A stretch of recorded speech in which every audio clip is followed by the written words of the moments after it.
Welcome back. In this lecture, we are going to complete these four things. First of all, I am going to demonstrate how to access and check the session from the local storage in the Chrome. We already have did that in the Safari browser, but I felt that I should have demonstrated how you can do same in the Google Chrome in case if you don't know.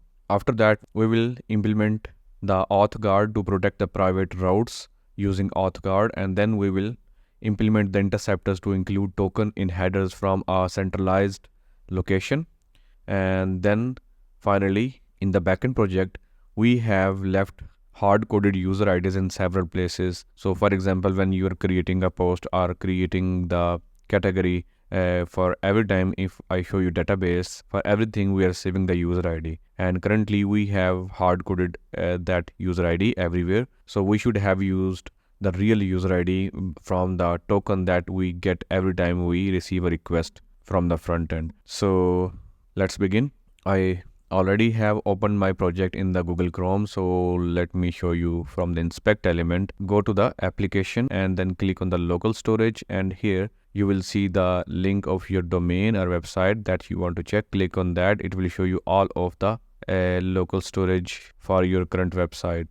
Okay, so currently my website is not logged in, so let's do that. Click on the login button and add the login details. Okay, I have logged in, and now you can see a new entry has been appeared in the local storage area with the key session. And if you look at the right side in the last column, we have the value property where we have the data. So if you click on this, it will show you the object version of that data, so you can very easily open the objects and see the properties. Not only that, you can edit these values as well, but not directly from here. You can, if you want to edit, just double click on that and you can edit these values. Okay, that's it. Let's proceed to the next task, that is protect private routes using auth guard. So currently, let me log out and show you the problem that we have.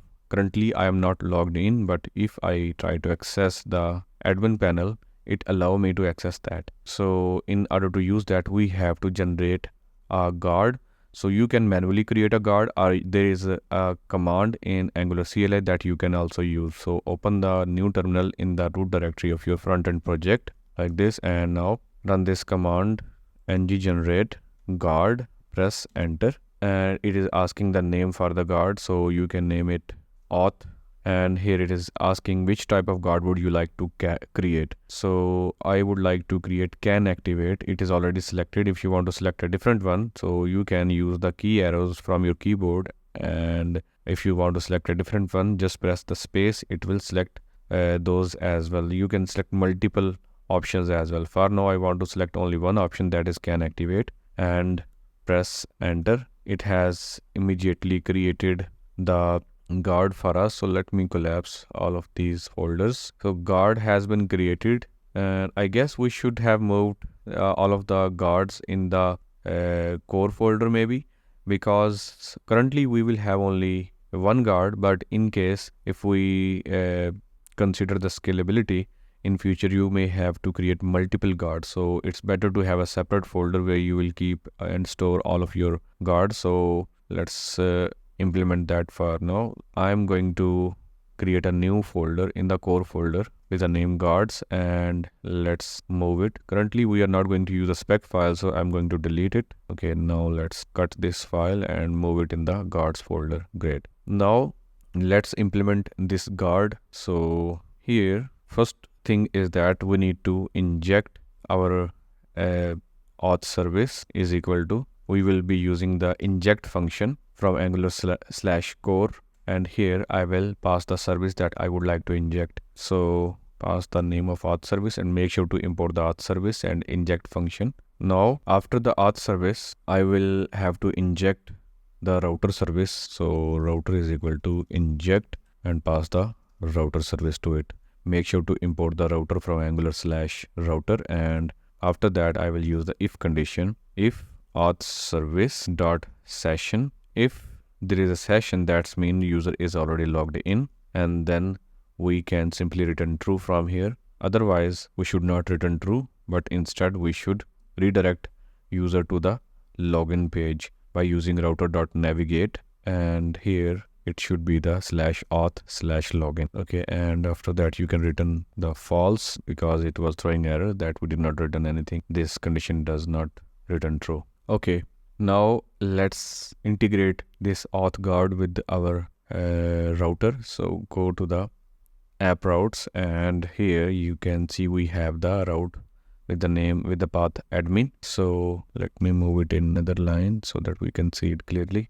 Okay, here I will add a property can activate, and here you can pass multiple guards. As we currently have only one guard, so we will just pass it in the array auth guard. Make sure to import the auth guard. So in this way, now our admin route is protected. So all child routes are also protected under this route. So let's try it. You can see it has immediately redirected us back to the login page. If you try to access the admin again, it will still do the same admin. Okay, now if you try to log in, after that if you try to access the admin, it will allow you to access that page. All right, that's done. Now let's move on to the next task. Okay, that is implementing the interceptors to include token in headers from a centralized location. So for that we have to generate an interceptor. There can be multiple interceptors in your application, but currently we will have only one interceptor, that is auth interceptor. We already have generated the auth interceptor in the past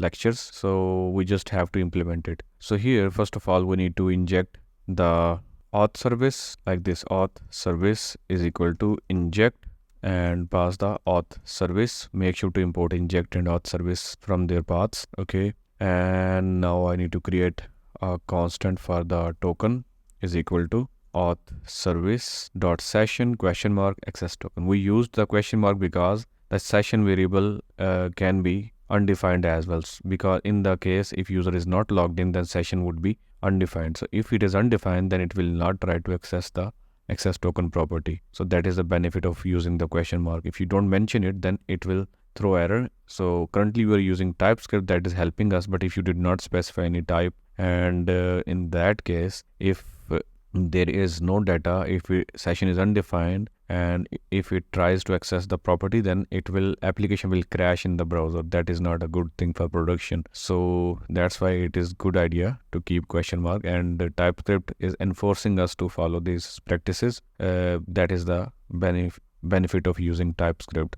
and benefit of using the interfaces that we have created in the auth service. Here we have created this interface, so that is why it is enforcing us to use these practices. After that I will use the if condition, and if there is a token, then we will clone our request. We will create a constant clone request, and we will use request.clone function that is already available on the request object, and in the clone function we will pass an object, and here I will use a property set headers, and it will further expect an object. Within that object you can pass as many headers as you want to. So I just want to pass on just one header, that is authorization with bearer this token, and this will clone this request and add additional data on it and assign that cloned request to this variable. Now after that is cloned, we will simply return the response of the next function, and we will give it the cloned request instead of the original request. But if there is no token, then it will return the original request without any modification. So that's it about implementation of the auth interceptor. Now it's time to consume it, integrate it with our application. So to integrate that, as we are using Angular 18 at this time, go to the app.config, and here we already are using the provide HTTP client. In this function you have to pass another function with interceptors. So press enter. If you do that, it will import this function for you. You have to call this function and pass it an array, and within that array you can pass multiple interceptors. Currently we have only one interceptor, so I will just pass the auth interceptor. Make sure to import the auth interceptor and with interceptor. Okay, great. So with that, it is now integrated, and now we can go ahead and remove the logic wherever we are trying to access session and is passing the token in the HTTP request. So let me search for that. Authorization. Okay, I will not look at the backend project. If you want to narrow down your search result, you can click on these three dots, and here you can specify the folder to consider. I want to consider only front-end folder, so it will show you the search result only within that folder. Now it is showing me a lot of search results, so to limit that, I will just select these two options. So this will only show those files where exactly this word is available with exactly same capital A character. So it is being used in only one file yet, that is comment.service. So let's go there, and here I will just remove this part, okay, because from now on we don't need to include the token by ourselves. It would be included automatically every time we send a request. Okay, so let's test it. I have removed everything. Now go back to the browser, and I am going to create a comment. Go to the inspect element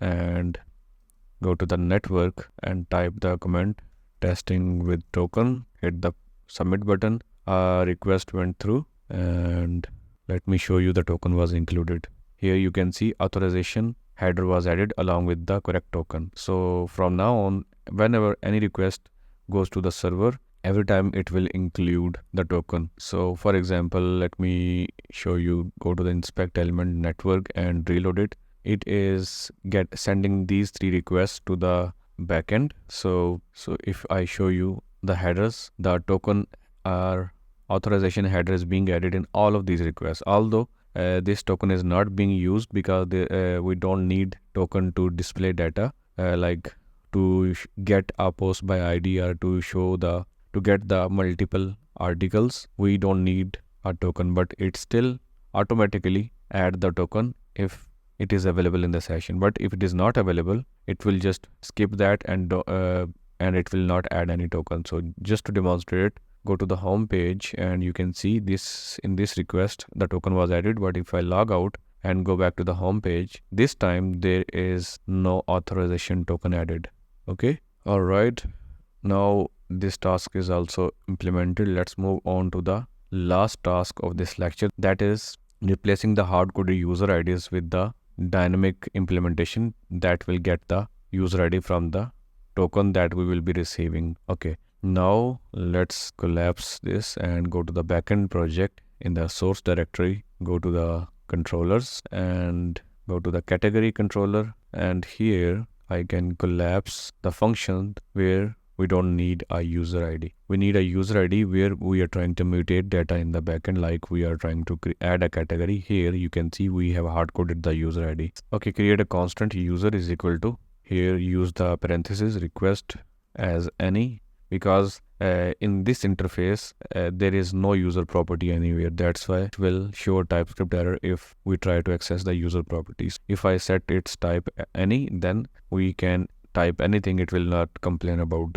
that. Okay, so here I will add as user. Make sure to import the user model. So in this way we have extracted the user object, a user model, and it has all of the properties of the user model, including the suggestions. So for example, here if you use user.get, you can see we have the suggestions that we can use from TypeScript. So just press enter and pass it this string ID, and it will give us the user ID. Okay, now let's move on to the other functions where we need to implement the same thing. Actually, let me copy paste this code so that I don't have to type again. So in the update we don't need to get the user ID, and in the delete we don't need to get the user ID. I think that's it. Now go to the other controllers, comment.controller, and let's search for the user ID. Okay, we have hard-coded user ID in multiple places, in two places. Okay, so here on top I can paste the same code that I copied earlier, and here I can simply add user.get ID. Okay, let's do same for the other user ID. So first of all, let's paste the code and now get the user ID from user.get. Okay, so I think it is done for this file. Now let's move on to the next file, that is post.controller. Okay, so we have this hard-coded user ID in two places. First of all, let's paste the same code.